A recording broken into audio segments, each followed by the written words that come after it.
સંઘવી કે કોઠારી હાઈસ્કૂલ વક્તાપુરના ખેલાડીઓ તાલુકા કક્ષા ખેલ મહાકુંભ એથ્લેટિક્સમાં ઝળકાયા હતા।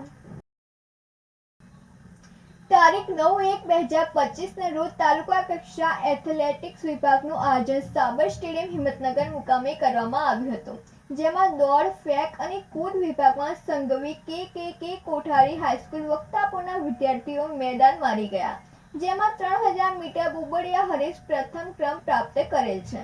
1500 મીટર દોડમાં પણ બુબડિયા હરેશ બીજા ક્રમે, ઝાલા જયવીરસિંહ રણમલસિંહ લાંબી કૂદ ઓપનમાં બીજા ક્રમે, અંડર 17 પદમાં અમન ભરતભાઈ ચક્ર ફેંક ત્રીજા ક્રમે।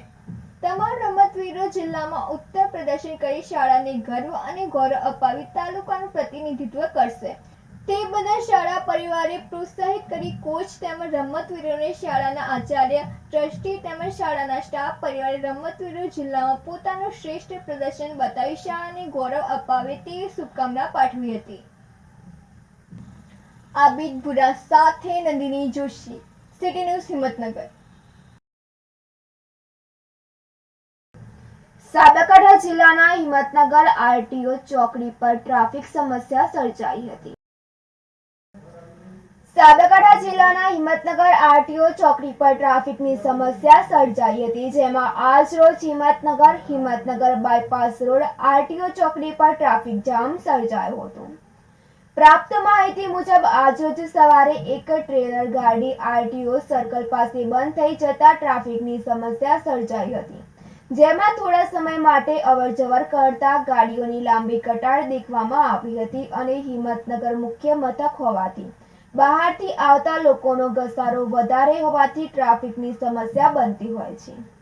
થોડા સમય પહેલા ટ્રાફિકની સમસ્યા સહકારી જીન 4 રસ્તા જોડે જોવા મળતી હતી, પણ હાલ તો નવો ઓવરબ્રિજ ચાલુ થઈ જવાના કારણે એ સમસ્યાનું નિરાકરણ આવે છે।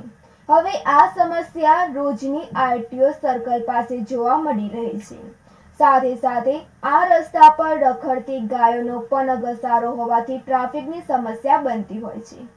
હાલ પૂરતો તો હિંમતનગર ગ્રામ્ય પોલીસ સ્ટાફ દ્વારા ટ્રાફિક હળવો કરવામાં આવે છે।